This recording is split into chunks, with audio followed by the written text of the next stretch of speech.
definitely no slouches. As we get to picks and bans, we'll find out what they decide to build their compositions out with. Cinder off the board, followed by Rakan for Fnatic and Kalista on Hong Kong Attitude. Big picks that I'm really looking for are going to be the Ryze. I know Caps has really only gotten his hands on it once. Normally, it is banned in the second rotation, but as I said it, like, nope, get it out of here right out the gate.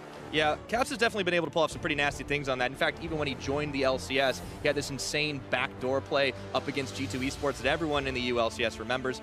Not going to get a chance to play off any of that shenanigans today. And I expect it to be a permanently banned champion from HKA, whether they're on red or blue side, simply because Mission doesn't play it. It's not a champion that's in his wheelhouse. He does have a wider champion pool. He's more likely to go towards like the Kassadins and the Jaces, but Ryze just isn't there. So if Ryze is coming back into power and if he really feels threatened by Caps, this could be a pinch point where Fnatic can lock them down in draft and get a better favorable matchup because HKA are forced to ban this. For Mission, we haven't actually seen him pull a whole lot of variety out just yet throughout their 5 games. He's played Cinder in 4 of them, so maybe we'll see things a little differently with that Cinder banned away. Starting off, we get a Gragas first pick for Fnatic.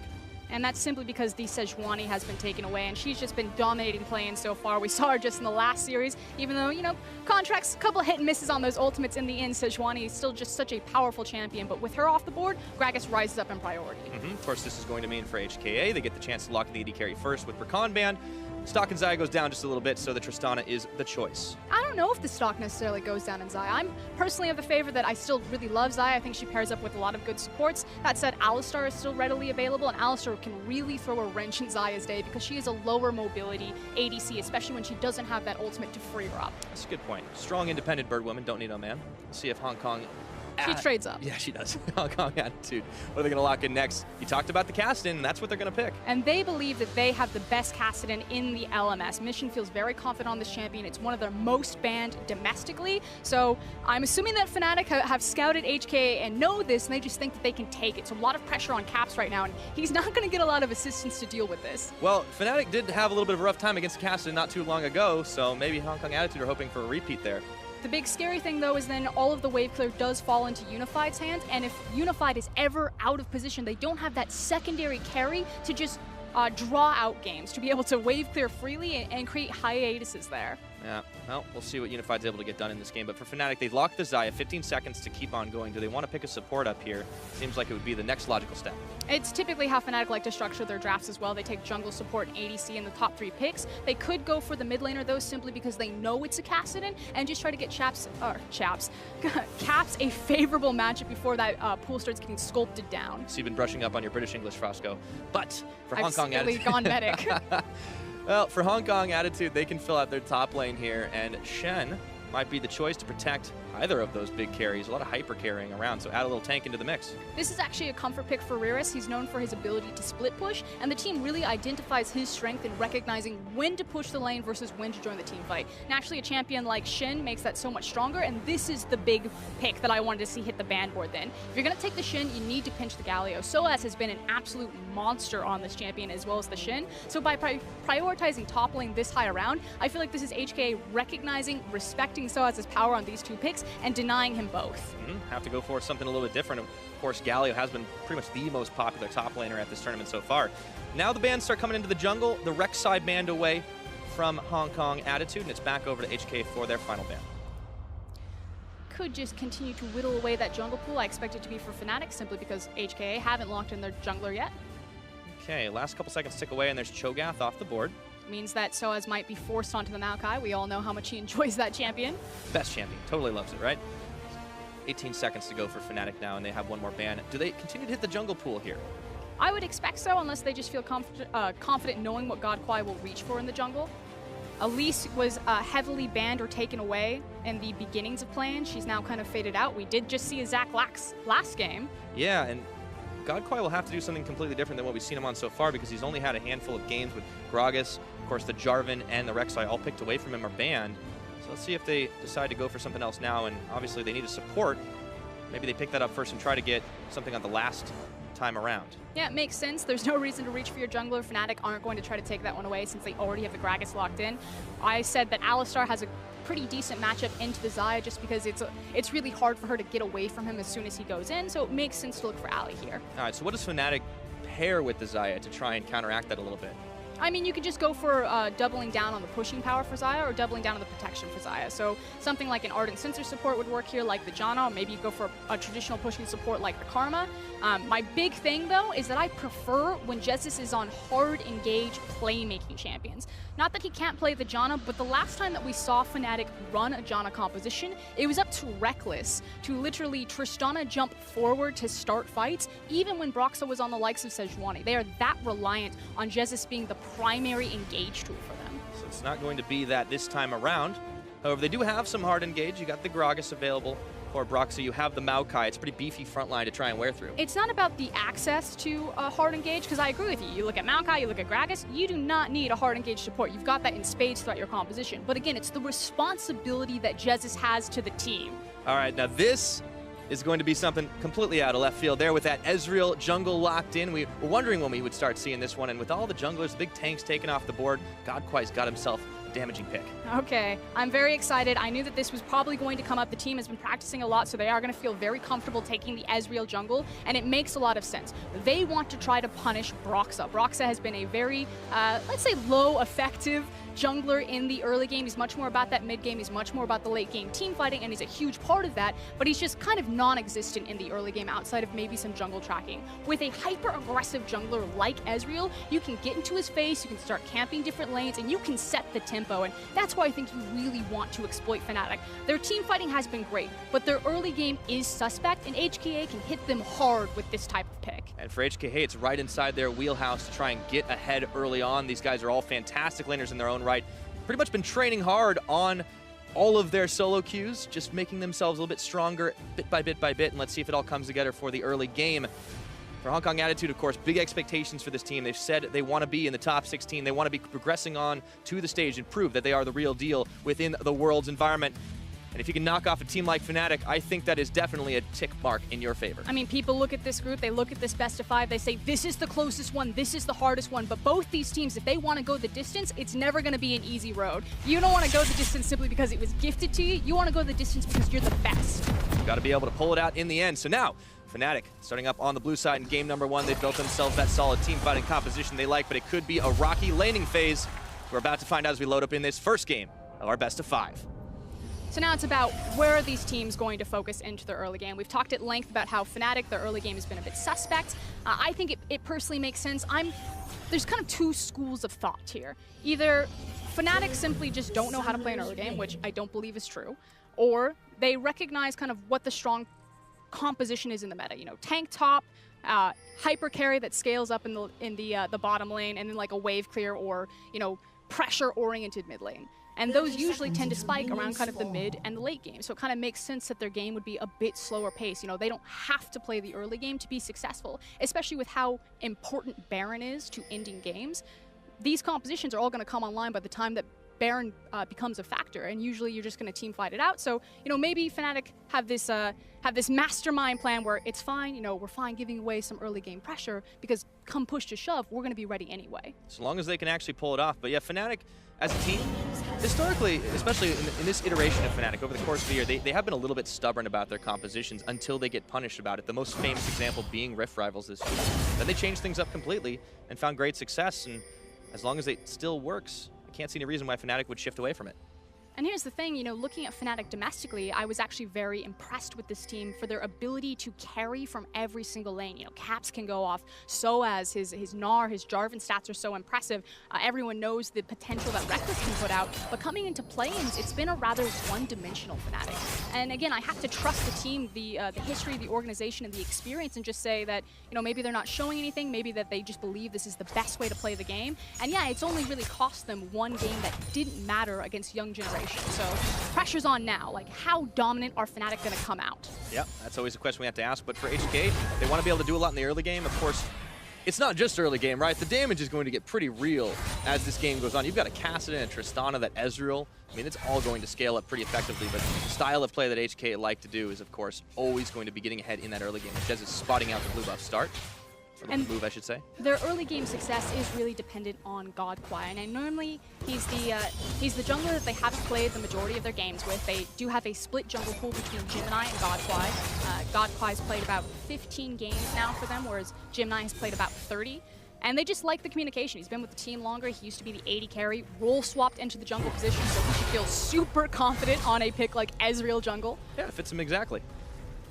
Checking in with how the lanes are all going, of course, it's been pretty steady. We wanted to talk about Broxah setting things up early and what Godquai can do to punish him. So far, it's just about the early jungle clear, and it'll be telling where the junglers decide to put their attention first. There's a ton of kill pressure up into the top lane as well as the bottom lane. You want to hit Maokai early if you want to go up there and work in tandem with the CC from Shen, but because you are Ezreal, you do just have ridiculous amounts of damage coming out of the jungle position. So I feel that HKA have more versatile options about how they want to attack the map, and now it's just a matter of where does Godquai actually strike. Looks like he's a little bit preoccupied with his chickens. However, Broxah, he's on the Krugs too, so it's going to be a little bit of a slower start there. Yeah, and then on the other side, if Broxah does want to have an impact in the lane phase, he can look mid lane before Kassadin has level 6 and gets a lot of safety there. Or perhaps he does look up into the top lane. Yes, both these tanks are going to be fairly susceptible early before they get their big tanky stats, and he does have the Maokai W to work with. So if it's Fnatic, you're probably looking around the mid and the top lane, whereas HKA can attack mid, top, and bot. Looks like HK might be coming in for that dive. Godquai hanging around the side as Caps has been pushed under tower by Mission. So a lot of lanes pushing pretty much across the board right now, but Caps is going to be able to Twin Fang away most of this wave, and not a lot of kill pressure just yet. We're only 4 minutes in. Now, already threatening the dive. It was just a scouting mission, though, placing the ward on the Wolf camp. That said, a lot of junglers, Condi in particular, really like Ezreal jungle for his ability to dive with the arcane shift. And now he's going to pop up top. Ward in the bush, though, so Soaz knows exactly what's up. He's not too worried about being interrupted from the farm. Riris already down to half his health bar, but of course, Broxah is making his way up slowly. They pinged in the area. Not 100% sure if he was going to be there, but still just seems like the laners are going to be having it all to themselves for the time being. Yeah, Broxah is just shadowing underneath Soaz. Soaz wants to get this big wave into the tower. He can get a free back if he wants to, or maybe try to punish Shen a little bit underneath the tower. And he just wants to make sure that he's in the area since his top laner has to be so exposed and overextended outside. Yeah, I see the wave pushing back. Riris 1 level disadvantage over to Soaz, but big wave built up. He shouldn't have too much trouble under the tower. You know, he's threatened with his taunt, but Soaz giving him some healthy respect as Broxah hanging out in the bush, hoping that Riris will respond and try to push back out. Meanwhile, down to the bottom, still just a farm game, pretty even on that CS, but Kaiwing wants to change it. In goes Unified, an instant jump up, and they do get a stun onto Rekkles. Instant exhaust is on. Unified rooted, pulled back, Rekkles ignited. Let's see if he can get the kill. Shield comes up, and Unified's gonna hop back in, instant flash, respect. There we go, back up to the top side of the action. It just keeps on going. Riris, he's got a flash, he might have to use it, but no, he's able to walk away from the danger. Okay, so action across the map. In the end, though, it's the bottom action that I think is more important and prevalent to the game right now. That's 3 summoners burned from Fnatic. The exhaust, the flash, and the heal. And we talked about the Alistar into Xayah, how teams really favor that matchup. It now makes it that much easier for Godquai to say, I'm coming bottom, and we're looking for Rekkles. Yeah, now Mission, he wants to get going in onto Caps, and it's not going to happen too much just right now. And speaking of Caps, despite the fact that he's been under pressure more or less constantly throughout this Worlds, he's actually put up some pretty decent numbers in the CS department and not so bad on his KDA. Let's be frank, no one's going to come to help Caps. Fnatic are notorious that they kind of leave their mid laner on an island unless, you know, Broxah happens to be on Raptors while Caps is being dove by 3 people. But despite the fact that this guy's constantly in 3v1, 2v1 scenarios, he has the 2nd highest CS difference at 15, which is just so incredibly impressive and speaks to his ability as a laner. Yeah, well, Caps definitely came in as a pretty hotshot rookie into the European LCS, a long line of them. He was just one more, but he also added some interesting picks, some interesting playstyles. I mentioned earlier about that backdoor that he pulled off on the Rise. The guy's a playmaker, and he can definitely step up in the clutch, and in the lane, he usually doesn't get shut down too hard. And the coolest thing is, while that's spoken a lot as kind of a primary weakness for Fnatic, it can also be a huge strength. If you don't need to constantly be babysitting your mid laner, if he can absorb all of that pressure and all of that attention, and you can gank the top lane, you can give the attention to the bot lane, that just makes Fnatic stronger across the board when they execute on that. It's when they leave Caps up to try, and then they start losing so much pressure and power through the middle of the map, that's when things go sideways. Got to talk about when he starts getting solo killed or when the jungle just keeps making repeat visits. That being said, he is down in the CS versus the Kassadin of Mission. Of course, can't really say the same about this bot lane. Pretty dead on even. Rekkles going for the Berserker Greaves starts after he was forced out of lane, but we see a swap coming in. Yeah, and that's because they need to get away from this Alistar Tristana. They recognize that they just have a giant target painted on them, so Fnatic are trying to trigger a lane swap. Shin also has the ultimate available, so there's no reason to start fights in the bottom lane. This is a good read from Fnatic. Unfortunately, it's just a little bit too slow to the punch, so tempo advantage to HKA. Yeah, they pick up the first tower, giving themselves a gold lead and extending that out to about 1,500. So I'm still pushing the wave up in the top, and the dual laners are going to be coming in, but Reavers will be able to clear most of that away. That's not massive right now. He's going to be forced under tower just to back away. They're still pushing in the bottom side. Unified and Kai Wing, there's no one there to respond, and Godfly's coming in for the relief effort. Yeah, and it was the question about where Godfly was going to strike. Would he go bottom lane to help Alistar and Tristana continue to push on that inner tower, or would he assist top lane? By going top, they're going to delay this. Oh yeah, Soaz, he's actually going to get the back and push them, and that is going to be first blood over to Soaz. On the dive, it looks like it was instigated by Hong Kong Attitude. Exhaust already burned the flash and the feathers. Sink in for the kill. Meanwhile, down bot though, Kai Wing and Unified continue their push. But globally, it's still an advantage for HKA. They're going to take the inner tower. There's a diminishing creep wave that's just now approached Fnatic up into the top lane, and Kai Wing and Unified should have enough time to push this wave and make their back and then rotate towards the top side. Yeah, they never stop. Fnatic, they're just leaving things open right now as they try to push down on the bottom, and Mission's going to get a back away, and it just seems like Fnatic, a little bit under the gun, decided they just didn't want to push their luck. That was cute for Mission. He teleports back in. That's instant. Wow. Okay, taking another look at this. This is huge, even though Godquai does die to first blood, and that is pretty significant. Ezreal does need to get ahead to really be effective. He has a very expensive build coming out of the jungle. But his death here isn't in vain. They do trade 1-for-1 first blood advantage to Fnatic because they will take down Ezreal first, but they delay the tower push, which buys enough time for the bottom lane. You look at the bottom side of your map right now, Tristana and Alistar are pushing down the inner tower, and again, still global advantage and global gold lead to HKA, and this is what we expect from this team. Their pre-15-minute stats are pretty absurd. Yep, building them up as the time goes, and we talked about how they're going to have a lot of scaling in their favor. It's just that the carries necessarily aren't the ones getting the kills early on, and that's okay right now. They've been able to stabilize quite well, and Brox's getting caught up, and there's Soaz there at his back. A lot of pings flying. Mission wanted to go in, but he realizes he's not going to be solo. And finally, this is now Fnatic having this slightly upper edge in terms of tempo. They reached the tower first, they've got more members rotating over to them, and another creep wave coming in, whereas on the other side, HKA are just about to hit the first tower. Yeah, so this time it trades around back the other way, and I think Fnatic may not have been the most optimal of trades for them earlier on, but they'll be pretty happy with the fact that they've managed to get out of the laning phase, not too scathed, even on the gold game, and of course it will change in just a few minutes. Now it's about what they're going to buy with this time. You can see that Reavers is trying to guard the inner tower, but how confident are Fnatic to continue to push? Shot barrage coming out. Mission. There's some waves. He already clipped onto the crab. That's a long-range wave clear. Last couple shots. Ooh, there's a taunt. Brox was able to interrupt it just on the edge. Mission looking to go in. Rear is stuck under tower. The barrel comes out. Not enough to secure that kill. As Jesus throws down the Monsoon to keep Reckless healthy. And again, it's Reavers and Friend buying enough time to slow down Fnatic's siege, while on the other side, they continue to push into another inner tower. Yeah, Soaz, I don't know if he's going to have as much to be able to defend here without a whole lot of backup. He just has to throw down the sapling, and there it goes. Hong Kong Attitude picking up tower number 4 for themselves on the up and up versus Fnatic. And this now means that they have super access to the Rift Herald. They can just snowball onto that, or maybe rotate over to the mid lane just to dissuade Fnatic from pushing too far deep. John is here, they should be okay. All right, comes in, Unified, he goes deep, and there is the knock-up headbutt, both combo, and Unified getting the kill caps. Oh, he just tries to slither out too late, and even though he dishes some damage, Godquai takes caps down, and it's all HKA in the mid lane. And this is disaster from that Fnatic. They simply took the wrong way out of the lane. You know, you had the Jonah from disengage, they could have rotate down, and as I say that, maybe a turnaround? Nope. Slow to respond. Slow to respond for Fnatic, and you talked about Rift Herald being up and available. It's also the Dragon Mountain down there that Mission and the rest of Hong Kong Attitude are going to be able to secure. Not a whole lot that Fnatic can do about it. And they honestly just got caught sleeping.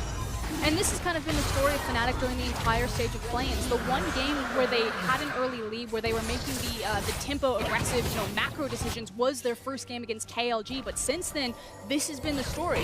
And, you know, Jesus not walking down. Yes, Caskin's coming in with the Shin, but he splits up from his team, and he's just left for easy pickings. And then from bad to worse, his Cask is picked off. Yeah, it's unfortunate right now that Fnatic getting themselves caught out just a little bit. And we've even heard them talk a lot about how they are a team that, you know, will sometimes respond a little bit emotionally and not always make the optimal plays when they don't feel things are going well.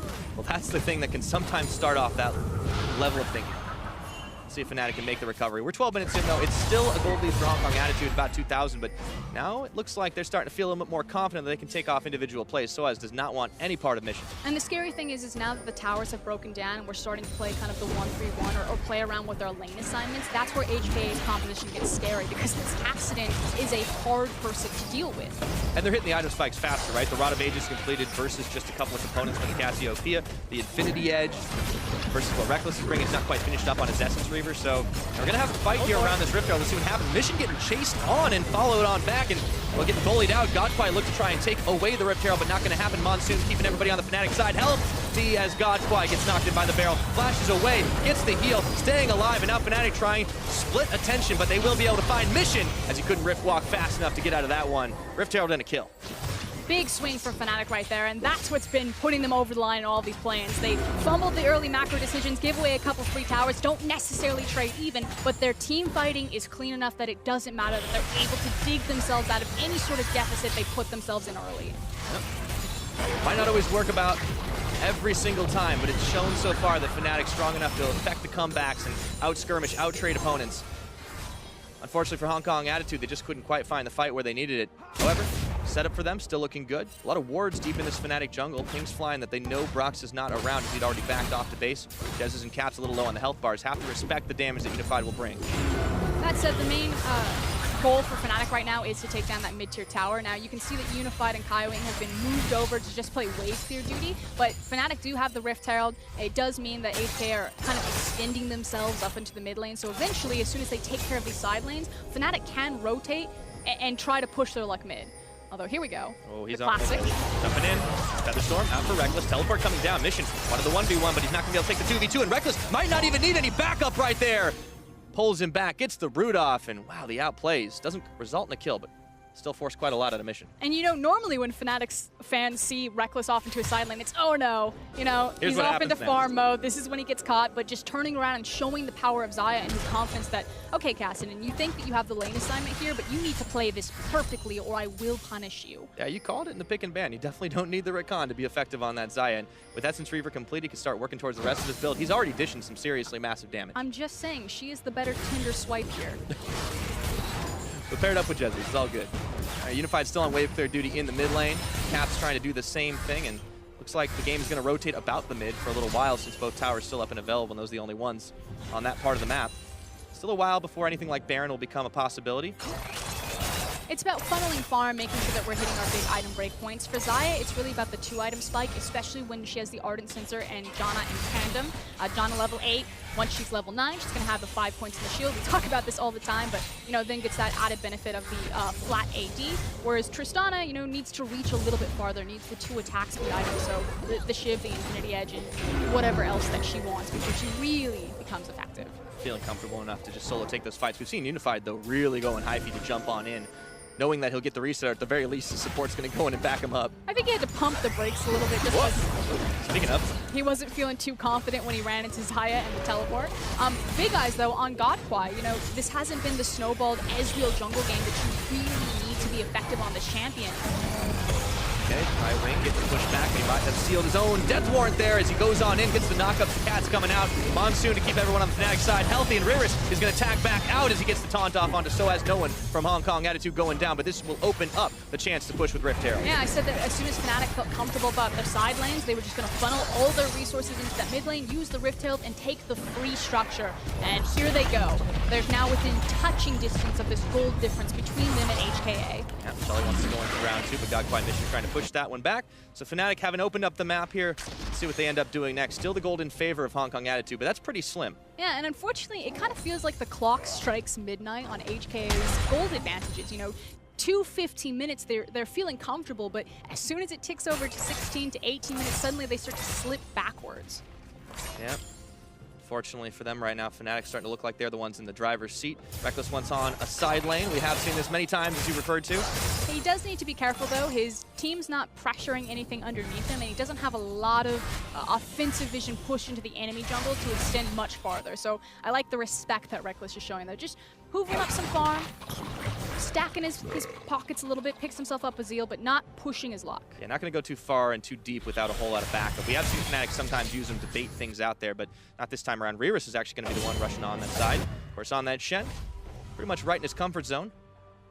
A lot of wards deep here for Hong Kong Attitude, so if anybody from Fnatic decides to go through their bot side jungle, they're going to know all about it. And this is what HK were unable to execute on in kind of the last big team fight. They weren't able to pull Fnatic apart into these side lanes. Fnatic just saw that Cassidy and Shin were in a side lane and decided to commit heavily towards the mid lane. So a lot of respect to Alistar and Tristana. They need to be careful because it feels like as soon as Fnatic see Mission and Reris off into the side, they're just going to steamroll over mid. Yeah, quick decision making. Of course, they turn their way towards the Cloud Drake. An easy peasy pickup for this Fnatic team, so they'll be a little bit more quick to try and move around the map now.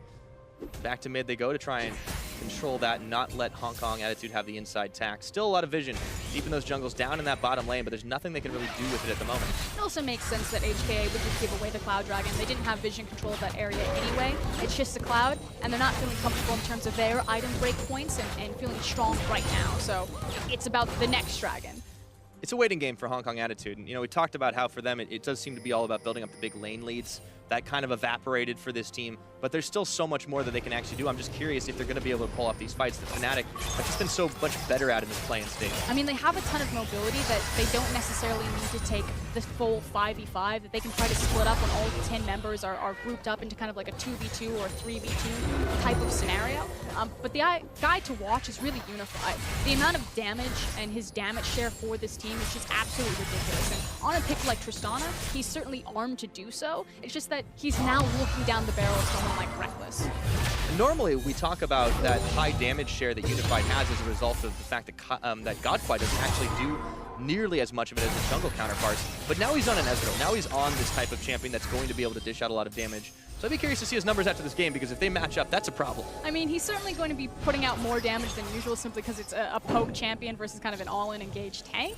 That said, he's still not feeling super confident. He's starting to create a little bit of space between him and Gragas, but he's been sitting on a Sheen for what feels like forever. Yeah, he really needs that IH to try and get things going here. Still a little while before Force? Trinity Force. Yeah, sorry. That other item, the other item that does a lot of damage. I trusted you. I was just going to take that. I was like, yeah, the Infinity Edge on Ezreal. No, it should I mean, that would do a lot of damage, admittedly. The Trinity Force into Duskblade. I mix those up all the time, apparently. They're very expensive swords. They are definitely. Well, one is 3 swords. That's where I really messed up, because I didn't think about that. But the Baron is going to be up in about 10 seconds. Now, I don't think that's going to be taken right away, but you can see that Fnatic are setting up vision for it already. Going to be a big important objective for both teams to try and take out Reris and Soaz, finding each other down on the bottom side. Soaz is decidedly more difficult to take down. He's got a Bramble Vest sitting on that, top of a little bit more MR for himself in the Spirit Visage. Yeah, he's got the Bramble Vest as well as the Ninja Tabi, so he feels completely fine in terms of the armor front, and then he also has his MR with the Spirit Visage completed. So Soaz feels super confident looking across from Reris right now. Reris is just trying to control the vision control for him, so has to pay a ton of respect to Fnatic right now and can't get the deep push that he really wants. Yeah, all those wards that were set up earlier on when HK had a lot more control of this map has kind of gone out the window, and there's not a whole lot of inside tack that they can really get. Fnatic do see this Cassin upriver nearby the Baron pit, pinging on it right now, but there's really not going to be a whole lot of response. So it seems like the Baron control wards all being taken out and replaced in favor of Hong Kong Attitudes, and this is the early stages of that dance. Oh.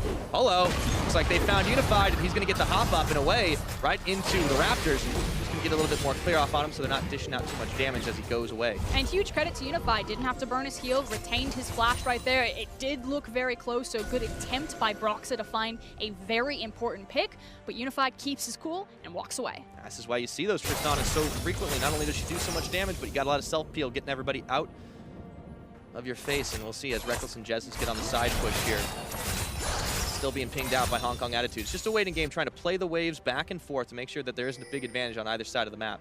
Mid lane, kind of all but forgotten at the moment. This is the most important part of the game, though, because this will be the big decider. You know, we've been kind of in this very intense tug of war, and someone's about to lose. Oh boy, Caps trying to go all the way back under tower. Does make it out nice and safe. A little bit of help from Jessens on the backside, but now you see Hong Kong Attitude looking to try and push in, or maybe they decide now is the time. We're going to attempt that Baron. Unified getting a little far forward to try and get a few chip shots off on that tower, but nothing doing. Shen moving down towards the bottom, but he has got his teleport. No Stand United. Yep, still needs to be incredibly respectful, though, as we're back to the Barrelin the Baron dance. I'm used to calling the Baron dance the Harlem Shake. Yeah, the it's the Barrelin Shake now. The Barrelin Shake. I feel like this is more of a tango, though. It feels a bit more graceful. This is a bit more of the European style of Baron dance that we're definitely a little more used to seeing. A little back and forth, and then eventually someone just throws the Baron. I feel like Not always. I'm not being entirely. I was gonna say, I feel like Fnatic have been really consistent. No, around they're good at it. I was saying Pan EU. That's a whole other story. Their ability to sculpt fights around the Barons have pretty much saved them a lot of games in the plains. Again, their setting of tempo and their ability to say we're getting the first tower, we're going to trade 2 towers up on you. They've pretty much fallen flat on their face throughout the plains group stage, but it just comes to that one Baron fight where Fnatic have the perfect vision set up, where Jezza gets the perfect flank, and then Broxa follows up, and they don't disengage, they keep going forward. Fnatic suddenly close the bear trap on you and rotate into a Baron or rotating into an Infernal Drake.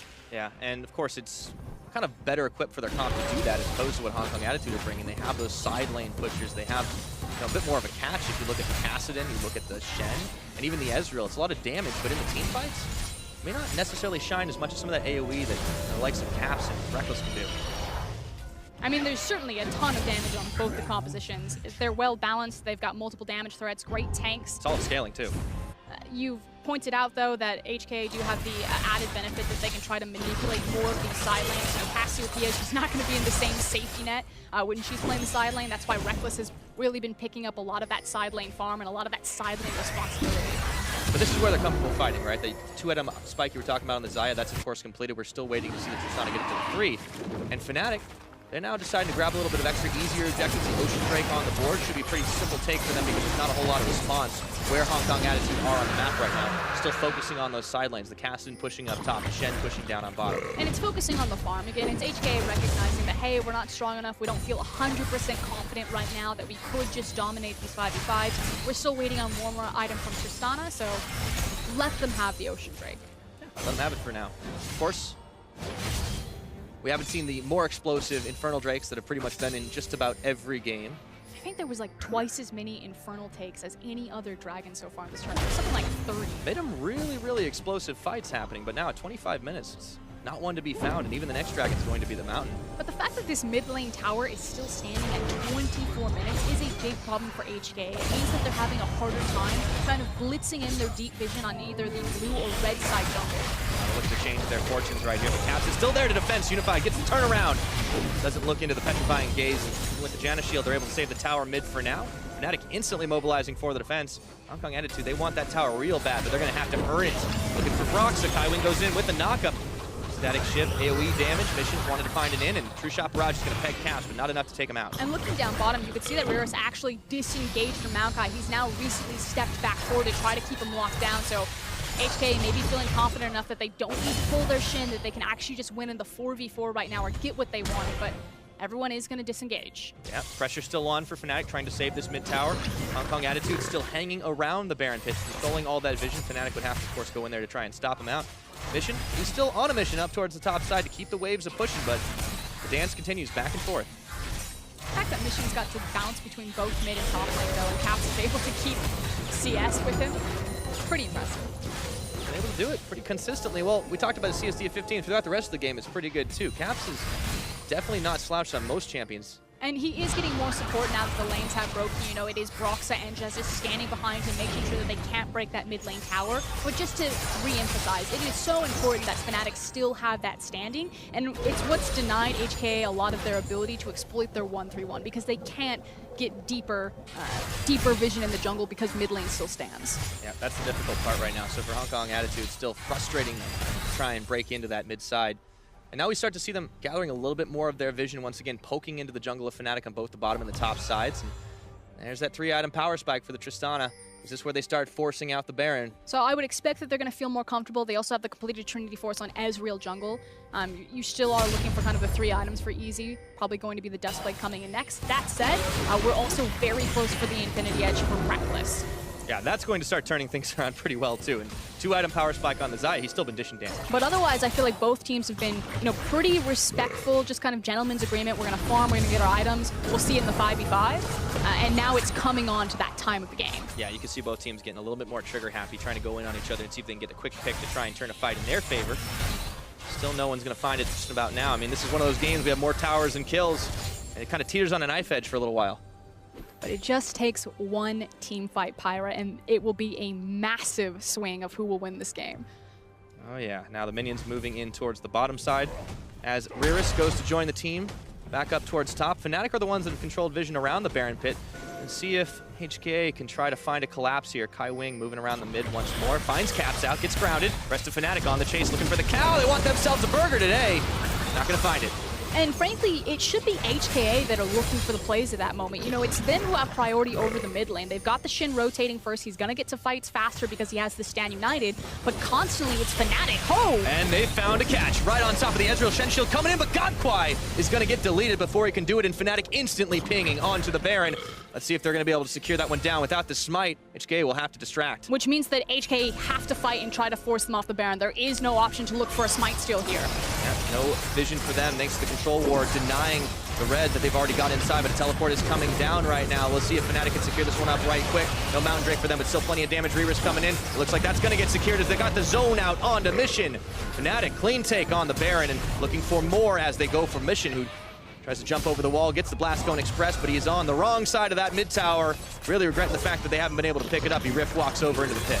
He should be out home and to safety, but it is a clean Baron pickup from Fnatic. And like I said, it just comes down to one team fight that's massively going to swing this game in the other direction.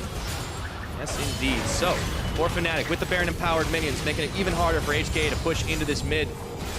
They're the ones who are finding, even if you don't get the kills, you can still find exactly what you need, just getting one pick. But I want to hit back to my previous point. Look where Shin was. You know, he was starting to rotate so much earlier for this fight, but it's not HKA that are ever putting themselves in a position to try to start a fight, to try to use the fact that they did have priority in those side lanes. It's always Fnatic that are looking for the plays, and in that instance, making them happen. Yeah, surprised a little bit of Hong Kong Attitude's passivity and maybe just getting this game a little inside their heads and not necessarily trying to play it off to win, but just playing it to not lose any harder. And the gold lead, of course, slim, but still been in Fnatic's favor. We're approaching that 30-minute mark, and they've got a lot of damage.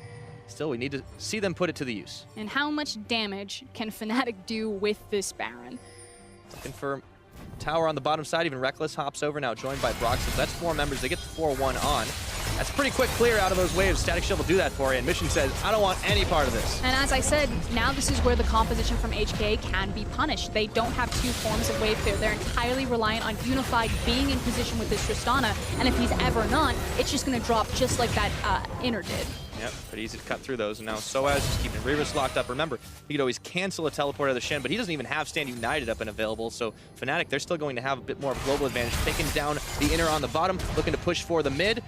Mission, he's moving up to try and take out Soaz. He's going to be locked up for now. Let's see if they can hold him on. Redemption coming through, going to keep him even healthier. In a 2v1, he's just keeping pushing them back, and Fnatic looking to join him up towards the top side. Soaz doesn't even care about tanking on the tower damage, and looks like that's going to be all she wrote for this tower. Up in the top, 5-4 in favor of Fnatic. They've got inside track. They can now just rotate back towards the mid lane. Soaz does have teleport, so he's fine to make his back right here. And if the enemy team engages, he'll just TP in. And there we go, looking for Mission, even gets knocked up. The CC chain is real, and Caps is going to be able to finish off the Kassadin. And these towers are falling like dominoes right now, 30 minutes into the game. And Soaz, teleport comes in. He's got a giant wave. He says, guys, just come here. We're just going to try to break the base. Yep, just keep it going on 1, 2, 3 lanes. Not a whole lot the Hong Kong Attitude can do. They are running out of options right now, and we expect to see that desperate fight to try and turn things in their favor. They do have their items, they do have the spikes they've needed, but they are running out of base right now. One tower falls in the mid, the bottom. Minions are being marched forward, and they just keep on giving ground here, respecting the damage that Fnatic can do, but it looks like it might be too little, it might be too late. Reaver's is going to get knocked up, locked up, and rooted underneath this tower, and once more they just keep firing on. Another tower falls after the inhibitor. It's going to be another easy inhib. Fnatic, it's just like they decide to keep on pushing, and nothing can stop this team. Slow march to victory. And the interesting thing about HKA versus Fnatic were the massive stylistic differences. Statistically, when you look at these teams, you have HKA, the early game team. You know, pre-15 minutes, they build up these leads. Can they sprint fast enough off the finish line to beat Fnatic before they come online in the mid game, before they come online in the late game 5v5s? And the answer right now for game 1 is no. And that's the thing. Take a breather. People can criticize Fnatic's lackluster early game all you want. And I'm not going to, stand behind and say they made 100% the right macro decisions. There are obvious holes and flaws here. but it doesn't matter because they're confident enough that come that 5v5, they're going to execute, they're going to do the right thing, they're going to find the critical pick, and they're going to win the game anyway. And they're going to be able to pull Hong Kong Attitude into those 5v5s that they know they can win. So far, the 1-3-1 strategy that we kept seeing out of Hong Kong Attitude, it was so difficult for them to go deep when they didn't have control in the mid. And lo and behold, the mid tower still stands for Fnatic. So Hong Kong Attitude, they just couldn't quite do enough early. And a lot of that did fall on GodQuai because he didn't take off on that jungle Ezreal, but he really needed to, and frankly just got outscaled of the usefulness that Gragas is going to bring to his team. Yeah. GodQuai obviously a little bit more at home on some of those tanky junglers, but with all of them banned away, he goes on to the Ezreal. Maybe he would be at home on an AD carry like Ezreal, but at the same time, it seemed like he just didn't quite have the amount of pressure that Broxah did. And even though Broxah didn't make any trips to the mid lane, he was still pretty effective early game. That said, you can see that there's still some fight left in HKA. They are looking for the cheeky flank play. They still have a lot of power in their Cassidy as well as their Tristana. Yes, the Ezreal has fallen behind, but Fnatic, they're not out of the woods just yet. Oh, they've got to put it away with the Nexus, grab that 50 gold, and move on to game number 2. Now Soaz still trying to duke it out with Mission. Not getting the better of him, though. This Caston, not quite at the level he'd like to be 33 minutes into this game. And back inside the base is HKA Unified looking to take down the Gragas, but Broxah tanks it all up, shrugs off the damage. Waves crashing into the top side. Soaz on the flank. There's a hop away, but everyone's going to get rooted up, and Kai Wing is healthy enough to tank through things, but that redemption means Fnatic are as well. As they break open the base up towards the top, it looks like they decide to try and take the fight to end the game. The Shen Shield's on as Kai Wing staying alive. Mission trying to cut them off on the flank, but it looks like Fnatic know when to not push their luck, backing out. Moving right back on in once they're in safe range. They are sticking around for this one. Here comes Broxah. Okay, gets the knock-up, and they look for the Tristana, deleting it. It's Reckless, taking out his opposite number. Now Reris will be the next to fall. That shield is not quite enough in Mission. Never got a chance to go in for the flank. Soaz following the flash all the way through onto GodQuai, and caps on a killing spree means that this game is going to get closed out. Number 1 over to Fnatic, 34 minutes into this game. And once they hit the go button, there was no stopping this team. 1-0 up. No early game, no problem for Fnatic. They just meet you in the mid game, they meet you in the late game, and they just have cleaner team fights, cleaner picks, and know when to turn it on. Fortunately for Hong Kong Attitude, they had the first 15 minutes on lock as is usual, but they just didn't have the trajectory to keep on moving in that mid game, and you can see frustration on the faces of their players.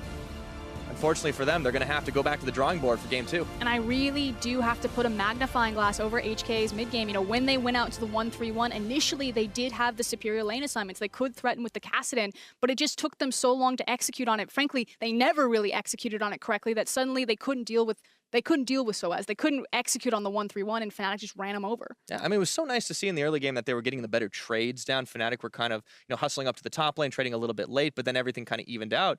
And it did seem like HK just kind of pumped the brakes a little bit too much. Yeah, and a lot of that was credit to Reris. I think he did a great job slowing down a lot of Fnatic's, tower pressuring. The fact that he was able to stall so long allowed his team to trade up, but that gold lead wasn't enough. Unfortunately, no. Now, to hear how Fnatic took the first game of the series, let's send it over to Dracos and the analysts. Thank you very much, Pyra. Before we get into the meat of the game, I think it's best for us to start back in the pick and ban phase, because we did have some question marks on the side of Fnatic. I'll be the first to say it. The second Cassidy gets locked in and I don't see a Lucian, I get scared. Not that it's the only option. I just get worried, man. I was sitting there being like, come on, Caps, this is like an easy matchup for you. But HK, they're throwing out the challenge. They're basically saying, you know what? I don't think you can play Lucian. I'm pretty confident that you're not going to bring it out. And they called his bluff and it worked out. Yeah, that's what was surprising to me is you take a first pick cast and only banning out a Rise. There's so many things that can potentially be taken into it. They take the Cassio, and surprisingly, he actually loses that matchup pretty hard. He was down 10, 15 CS around the 10, 15 minute mark, so really not a great look at the start for Caps, though he is going to end up bouncing back. And when we look at this game, of course, it did feel very much like a macro game for the vast majority of it. Teams rotating around, looking to trade towers back and forth. Exactly. And it felt like HKA were pretty comfortably in the lead, then passed it back to Fnatic. It was sort of all over the place. I felt like what we saw was an initial lane dominance coming out from the side of HKA. You could see CS advantages all across the board from them, and it was what we were talking about earlier, where a lot of their leads have come from their laning prowess. Unified stepped up massively against Reckless and Jesus down in the bottom lane. It was in part thanks to the matchup, of course, but the fact that they were able to push them out, even force Fnatic into this swap, just goes to show the strength of their individual laners. The problem was, Fnatic, they have a little bit more experience of moving around the map, and often they did have that tempo advantage, and they slowly pulled that gold back. And to be fair, their experience, I think they over-trusted it once or sure, twice. yeah, They made a 100%. misjudgment in there When too, we but- take a look at our first replay here, you can see that ultimately that experience sort of counted against them because they did not respect the potential collapse. And there's a lot of global tools here on the side of HKA. They were just pushing bot lane. Fnatic was, rotated mid, tried to get there first, but a Shen cast in, did a good job cutting off the escape, forced Jesus into the mid lane where the top side of HKA was collapsing. They get a couple of kills. They were not actually able to break that mid turret there, which ends up being a huge problem for them because it took them forever to try and get any pressure down around there. And then their 1-3-1 basically fell apart because they never could push in deep enough into Fnatic's side. All right, we've talked about this a lot, but I think we have to hit it again. HKA, why are they struggling to close this out? Because after that play, it felt like they should be in absolute control, but you're right, nothing happened for so long in the game. The reason why I think this exists is because Godquai needs to be their facilitator. I think that he's one of the big engagers. I think that when we saw the most success out of him was he was on picks like Jarvan specifically.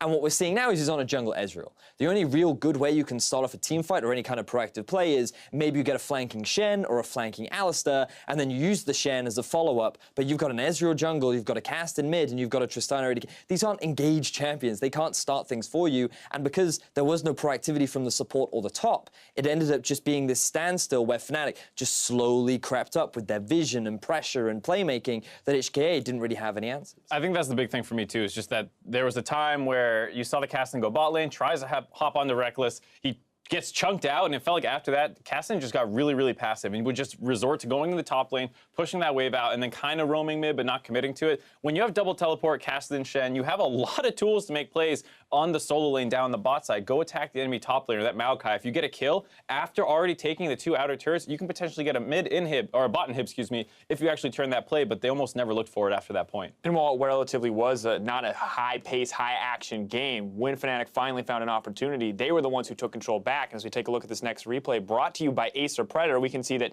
hey, Caps may have suffered early game, but you give this man a shot, he is going to take it. And it's just them wandering through the jungle. They find an Ezreal who's not respecting the fact that Fnatic are pushing at mid.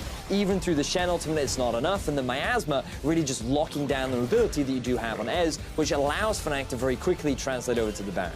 The one play that they needed to break this game back in their favor, but you have to say that Fnatic was doing a great job dealing with the 1-3-1 already. They hadn't lost an objective after that 15-minute mark, basically, and they are able to cleanly convert onto the Baron, something that HKA really struggles with as well. If they do get a pick off, it doesn't feel like they quickly turn that around, and you see just how fast that gold graph exploded into Fnatic's favor. And it's just the thing that we saw from the group stages now translating into these elimination matches, because Fnatic, we know that it's not uncommon for them to fall behind in the early. It happened a lot against young generation, even against Chaos Latin gamers. They should have fallen behind early, but they just were able to outplay their opposition. And now HKA, talented individuals, are finding avenues to get that lead, but then they're not translating it later on into the game. And Fnatic are just finding these opportunities in the mid to late. And I think that's the frustrating thing, is because as good as Fnatic played in the late game, ultimately we have to wonder, you know, like, what can HKA do if this is such a big issue? Because if it was picks and bans, we could talk about different champions. But when you're not able to reliably snowball these leads, that feels like something much bigger. Well, I think what I like is that they're choosing to go back to red side. They're identifying that, like, we probably need to win in laning phase, and you get more counter picks, hypothetically, with that red side selection. So if they want to do this early Kassadin pick, they could potentially go for that again. If Fnatic adapts and bans out the Kassadin, now you can wait for later in the draft before taking your solo lanes and hopefully finding some areas to pressure. For me, I'm just after more engage on the side of HKA. I think they, like, as you rightly said, they had a lot of tools in their kits, but just simplify it, make the things easier. Maybe just group up 5 and force a fight. Like, these guys are strong individual players. They just need easier ways to sort of make stuff happen. And I think champions like Jarvan, Maokai, Sejuani, Gragas, all these are great picks that can better facilitate the action go button. All right, well, Fnatic are going to start the series 1-0. We're going to see if Hong Kong Attitude can pick up a win of their own in Game 2 of the match. Meet us back here after the break. This is where we do stuff.